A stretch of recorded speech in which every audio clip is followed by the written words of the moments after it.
नमस्कार, मैं हूँ आपके साथ निधि यादव। आप देख रहे हैं ए न्यूज टुडे। जहां मध्य प्रदेश के चुनावी रण में 2534 उम्मीदवार राज्य की 230 विधानसभा सीटों पर अपनी किस्मत आजमा रहे हैं। उनकी किस्मत का फैसला यूं तो मध्य प्रदेश की जनता 15 नवंबर को ही इलेक्ट्रॉनिक वोटिंग मशीन यानी ईवीएम में बंद कर चुकी है।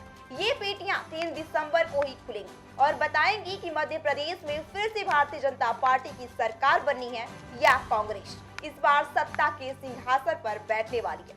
हालांकि नतीजों से पहले सी वोटर एग्जिट पोल में इसकी झलक आप पहले ही देख सकते हैं। सी वोटर के एग्जिट पोल के जरिए आपको राज्य में बह रही हवा का अंदाजा लग जाएगा और कौन बनेगा मुख्यमंत्री, किस पार्टी को मिलेगी कितनी सीटें जैसे कई सवालों के जवाब भी आपको मिल जाएंगे।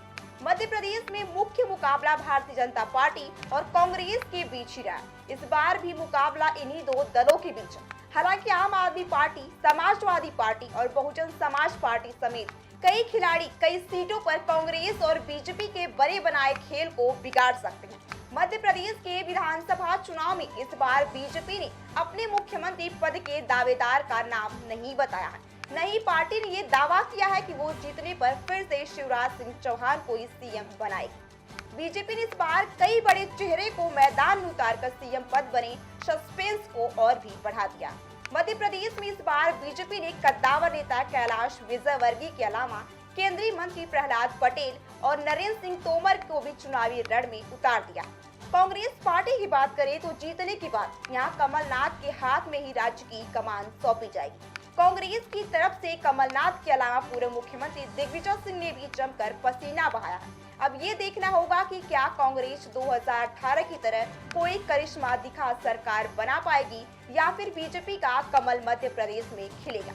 आपको बता दें कि 7 नवंबर से लेकर 25 नवंबर तक मिजोरम, छत्तीसगढ़, मध्य प्रदेश और राजस्थान में विधानसभा चुनाव हुए। वहीं तेलंगाना में आज यानी कि 30 नवंबर को मतदान हुआ। सभी राज्यों के नतीजे 3 दिसंबर को घोषित किए जाएंगे। लेकिन अब अलग अलग मीडिया चैनलों और सर्वे एजेंसियों की तरफ से एग्जिट पोल जारी किए जाएंगे। किस राज्य में किस पार्टी की सरकार बन रही, किस पार्टी को कितनी सीटें मिलेंगी, इसका अनुमान इस पोल के जरिए ही लगेगा। लेकिन अब आप सोच रहे होंगे कि एग्जिट पोल है क्या, कैसे मतगणना से पहले ही ये सरकार बनने और बिगड़ने का दावा कर देते हैं। आखिर इसका इतिहास क्या है, एग्जिट पोल और ओपिनियन पोल में क्या अंतर है, इन सभी सवालों का हम आपको देंगे जवाब। लेकिन पहले जान लीजिए ये एग्जिट पोल है क्या। दरअसल एग्जिट पोल के एक तरफ का चुनावी सर्वे होता है। मतदान वाले दिन जब मतदाता वोट देकर पोलिंग बूथ से बाहर निकलता है तो वहां अलग अलग सर्वे एजेंसी और न्यूज चैनल के लोग मौजूद होते हैं। वह मतदाता से वोटिंग को लेकर सवाल पूछते हैं। इसमें उनसे पूछा जाता है कि उन्होंने किसको वोट दिया है। इस तरह से हर विधानसभा के अलग अलग पोलिंग बूथ से वोटर से सवाल पूछा जाता है। मतदान खत्म होने पर ऐसे सवाल बड़ी संख्या में आंकड़े एकत्र हो जाते हैं। इन आंकड़ों को जुटाकर और उनके उत्तर के हिसाब से अंदाजा लगाया जाता है कि पब्लिक का मूड किस ओर है। मैथमेटिकल मॉडल के आधार पर ये निकाला जाता है कि कौन सी पार्टी को कितनी सीटें मिल सकती हैं। इसका प्रसारण मतदान खत्म होने के बाद ही किया जाता है। अब इसके बाद सवाल ये उठता है कि आखिर कितने लोगों से सवाल पूछा जाता है। दरअसल एग्जिट पोल कराने के लिए सर्वे एजेंसी या न्यूज चैनल का रिपोर्टर अचानक से किसी बूथ पर जाकर वहां लोगों से बात करता है। इसमें पहले से तय नहीं होता है कि वह किससे सवाल करेगा। आमतौर पर मजबूत एग्जिट पोल के लिए 30 से 35 हजार से लेकर 1 लाख वोटर्स तक से बातचीत की जाती है। इसमें क्षेत्रवार हर वर्ग के लोगों को शामिल किया जाता है। आइए इसके बाद समझ लेते हैं कि ओपिनियन पोल और एग्जिट पोल में क्या अंतर है। बता दें कि ओपिनियन पोल चुनाव से पहले कराए जाते हैं। ओपिनियन पोल में सभी लोगों को शामिल किया जाता है, भले ही वो वोटर हो या नहीं हो। ओपिनियन पोल के एग्जिट के लिए चुनावी दृष्टि से क्षेत्र के प्रमुख मुद्दों पर जनता की नब्ज को टटोलने का प्रयास किया जाता है। इसके तहत क्षेत्रवार यह जानने की कोशिश की जाती है कि जनता किस बात से नाराज और किस बात से संतुष्ट है। वहीं अगर एग्जिट पोल की बात करें तो एग्जिट पोल मतदान के तुरंत बाद किया जाता है। एग्जिट पोल में केवल वोटर्स को ही शामिल किया जाता है, मतलब इसमें वही लोग शामिल होते हैं जो वोट डालकर बाहर निकलते हैं। एग्जिट पोल निर्णायक दौर में होता है, मतलब इससे पता चलता है कि लोगों ने किस पार्टी पर भरोसा जताया है। एग्जिट पोल का प्रसारण मतदान के पूरी तरह से खत्म होने के बाद ही किया जाता है। आइए ओपिनियन पोल और एग्जिट पोल के बारे में कुछ रोचक जानकारी है उसको भी जान और समझ लेते हैं। दरअसल दुनिया में चुनावी सर्वे की शुरुआत सबसे पहले अमेरिका में हुई। जॉर्ज गैलप और क्लाड रॉबिन्सन ने अमेरिकी सरकार के कामकाज पर लोगों की राय जानने के लिए ये सर्वे किया था। बाद में ब्रिटेन ने 1937 और फ्रांस ने 1938 में अपने यहाँ बड़े पैमाने पर पोल सर्वे कराए। इसके बाद जर्मनी, डेनमार्क, बेल्जियम तथा आयरलैंड में चुनाव पूर्व सर्वे कराए गए। इसी के साथ अगर एग्जिट पोल के बारे में बात करें तो एग्जिट पोल की शुरुआत नीदरलैंड के समाजशास्त्री और पूर्व राजनेता मार्सेल वॉन डैम ने की। वॉन डैम ने पहली बार 15 फरवरी 1967 को इसका इस्तेमाल किया था। उस समय नीदरलैंड में हुए चुनाव में उनका आकलन बिल्कुल सटीक भी निकला था। वहीं अगर भारत की बात करें तो भारत में एग्जिट पोल की शुरुआत Indian institute of public opinion के प्रमुख एरिक डी कोस्टा ने की।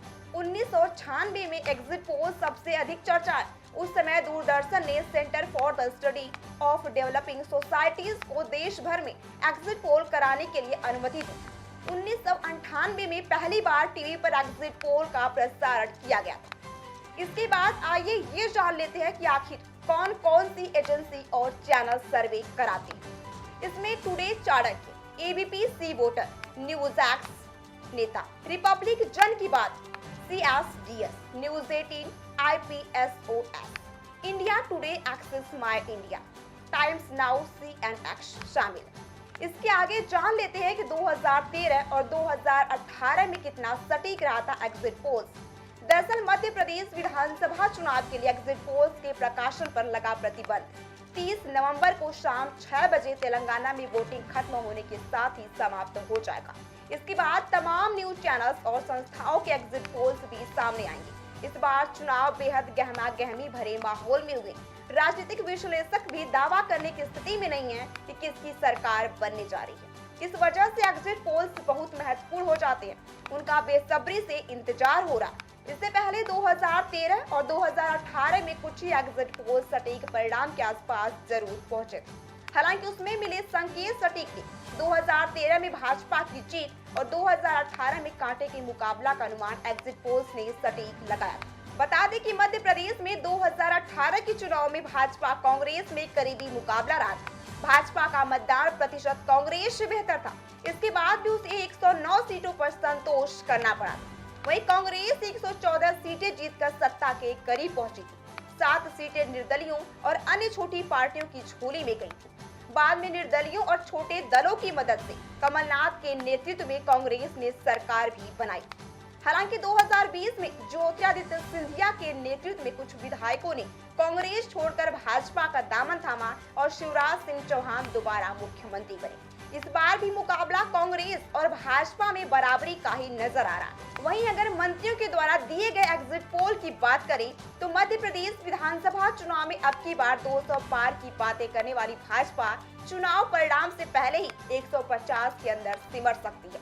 3 दिसंबर को आने वाले रिजल्ट को लेकर मध्य प्रदेश सरकार के मंत्रियों ने अपना अपना अनुमान लगाया है। उनका कहना है कि प्रदेश में भाजपा की सरकार बन रही है। मंत्रियों के इस एग्जिट पोल्स के अनुसार एमपी में बीजेपी की 150 के आसपास सीटें आ रही हैं। गृह मंत्री नरोत्तम मिश्रा, नगरीय प्रशासन मंत्री भूपेंद्र सिंह, उच्च शिक्षा मंत्री मोहन यादव, लघु उद्योग मंत्री ओम प्रकाश सकलेचा और विश्वास सारंग ने अपना आंकड़ा बताया है। हालांकि कोई भी स्क्रीन स्वीप या बड़े फिगर की बात नहीं कर रहा। वहीं मुख्यमंत्री शिवराज सिंह चौहान की बात करें तो वे पहले ही प्रदेश में इस बार भाजपा की 135 से 140 सीटें आने की बात कह चुके हैं। पत्रकारों से अनौपचारिक चर्चा में सीएम ने यह दावा किया था।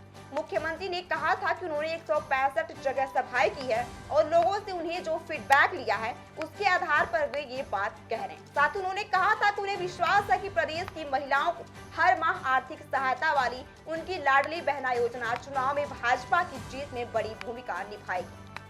इसी के साथ मध्य प्रदेश विधानसभा चुनाव में आने वाले परिणाम पर अगर कांग्रेस के दावों की बात करें तो राहुल गांधी और राष्ट्रीय अध्यक्ष मल्लिकार्जुन खड़गे भी मध्य प्रदेश में कांग्रेस की 150 सीटों पर जीत का दावा कर चुके हैं, जबकि प्रदेश अध्यक्ष कमलनाथ इसके उलट सीटों को लेकर कोई दावा नहीं करते। उनका कहना है कि वे कोई आंकड़ा नहीं देते, जनता पर उन्हें पूरा विश्वास है। आपको बता दें कि मध्य प्रदेश में इन दिग्गजों की साख दांव पर लगी हुई है। सीएम शिवराज सिंह चौहान, कांग्रेस अध्यक्ष कमलनाथ, भाजपा महासचिव कैलाश विजयवर्गीय सहित कई उम्मीदवारों की किस्मत दांव पर लगी। इन तीनों के अलावा केंद्रीय मंत्री नरेंद्र सिंह तोमर, प्रहलाद सिंह पटेल, फग्गन सिंह कुलस्ते, दिग्विजय सिंह के बेटे जयवर्धन सिंह, पूर्व मुख्यमंत्री अर्जुन सिंह के बेटे अजय सिंह जैसे कई बड़े नेता शामिल हैं। मध्य प्रदेश सहित मिजोरम, छत्तीसगढ़, तेलंगाना और राजस्थान किसके सिर सजेगा जीत का ताज। बता दें कि आज शाम 6 बजे के बाद 2 का इंतजार खत्म हो जाएगा और एग्जिट पोल आ जाएंगे, जिसमें लगभग तस्वीर साफ हो जाएगी कि इस बार शिवराज सरकार फिर से रिपीट कर रही है या कांग्रेस बाजी मार ले गई। दरअसल मध्य प्रदेश में 18 नवंबर को मतदान हुआ था। राज्य में 76% से ज्यादा वोटिंग हुई थी। वहीं साल 2018 के विधानसभा चुनाव में यहां पर 75.63% वोटिंग हुई थी। इस चुनाव में भाजपा कांग्रेस के 230 से 230 के अलावा बीएसपी के 181, समाजवादी पार्टी के 71 और 1166 निर्दलीय उम्मीदवार अपनी किस्मत आजमा रहे हैं।